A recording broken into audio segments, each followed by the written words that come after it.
Okay, so we did a question pretty similar to this when we did the sine and cosine sum and difference formulas.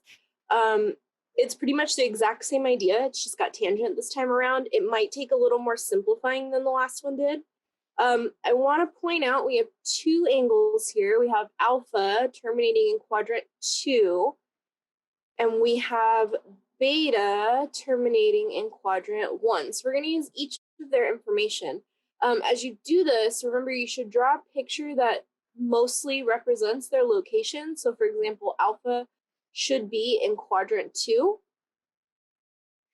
So you have an angle terminating somewhere out here, right? Technically, this is alpha, and we're kind of using alpha prime, its reference angle to work, right? And remember, you have some point P,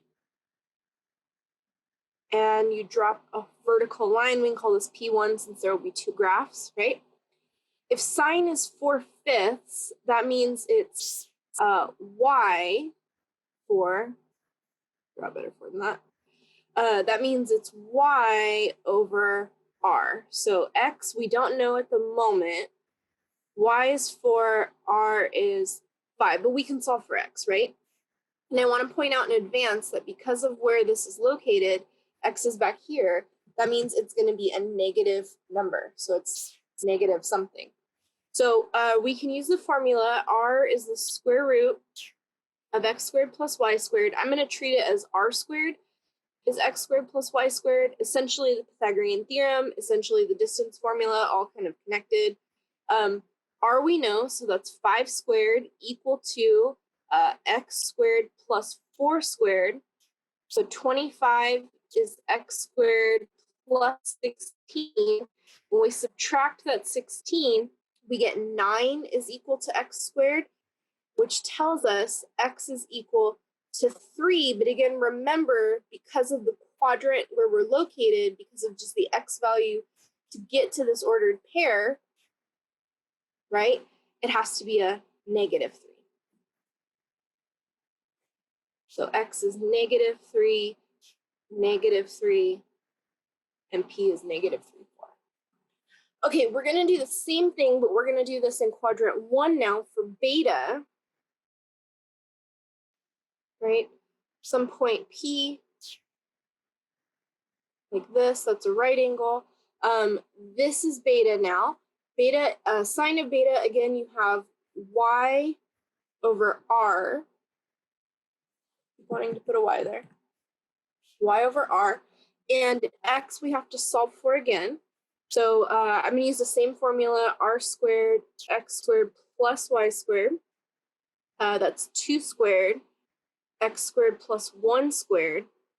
4 is x squared plus 1, and we'll move that 1, and you get 3 as x squared, which means x is equal to the square root of 3, right? And it's positive because we're in quadrant 1, and all those values are going to be positive. So the great thing about tangents formulas is we only use tangent, right? Remember, sine has a mixture of sine and cosine, cosine also a mixture. But with tangent, the formula is going to only use tangent of alpha, tangent of beta, and we'll work with those numbers. So with each of these triangles, or each of these values, I should say, these angles, we can find tangent of alpha, and that would be y over x, so negative 4/3, right? So there's that value. And over here, tangent of beta would be opposite over adjacent, or again, y over x. I think I said y over x over here. 1 over root 3, which will rationalize and have tangent beta is root 3 over 3. So the first question we were asked, that was all prep work, by the way. The first question we're asked is to find tangent of alpha plus beta. And I would write out your formula. So that's tangent alpha plus tangent beta divided by 1 minus tangent alpha tangent beta. Remembering, if this is positive, this sign matches whatever's here, and this sign's opposite. So we end up with, I'm going to plug these numbers in as we go, we end up with negative 4/3 plus root 3 over 3 divided by 1 minus, and you've got negative 4/3 root 3 over 3. From here on, it is 100% cleanup. The cleanup does take a couple of steps, so bear with me. You'll be okay, I promise. But from here out, it's all algebra cleanup. The trig is done, okay? So going numerator, you've got negative 4 plus the square root of 3 over 3, and you've got 1 plus 4 square root 3 over 9. We need a common denominator, so it's times 9 over 9, right?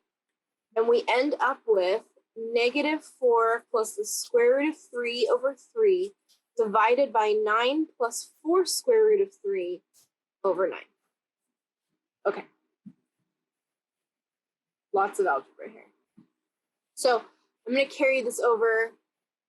It takes up a lot of space if I only do vertical, so I'm trying to allow you to see as much of the answer as possible. So this gives you negative 4 plus the square root of 3 over 3.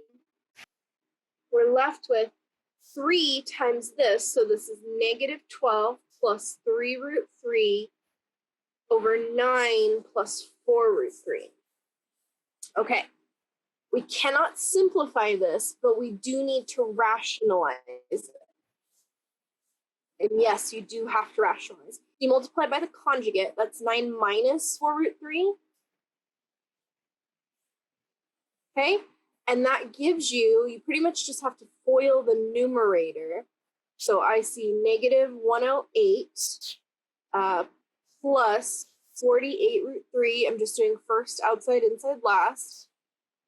27 root 3 minus 12 root 3 squared, right?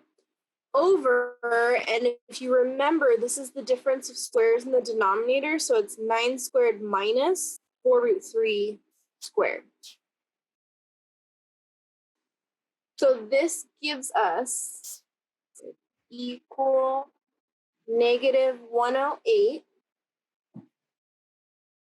The 48 and the 27 are like terms, so that's plus 75 square root 3 minus 12 times 3, and that's going to be a negative 36, right? All over 81 minus 16 times 3. So when we add the negative 108 and the negative 36, we get negative 144 plus 75 root 3, all divided by 81 minus 48, which gives us negative 144 plus 75 root 3 over 33. All of those are divisible by 3. So we end up with negative 48 plus 25 root 3, all divided by 11. And that's as simplified as we can go. How's that for an exact answer? Right? The second part of our question, that was only the first. The second asks us to find the difference, so alpha minus beta. And I want to scroll back up so I can find what are our two values here. So alpha negative 4/3, beta root 3 over 3. I'm just going to make a note of that so we can use it. Tangent 4/3. Okay, so this won't be exactly the same. It will be close. So this is going to give you tangent alpha. Remember, the signs match up here. So minus tangent beta divided by 1 minus tangent alpha tangent beta. So this gives us tangent alpha is going to be negative 4/3 minus this time root 3 over 3 divided by 1 minus their product.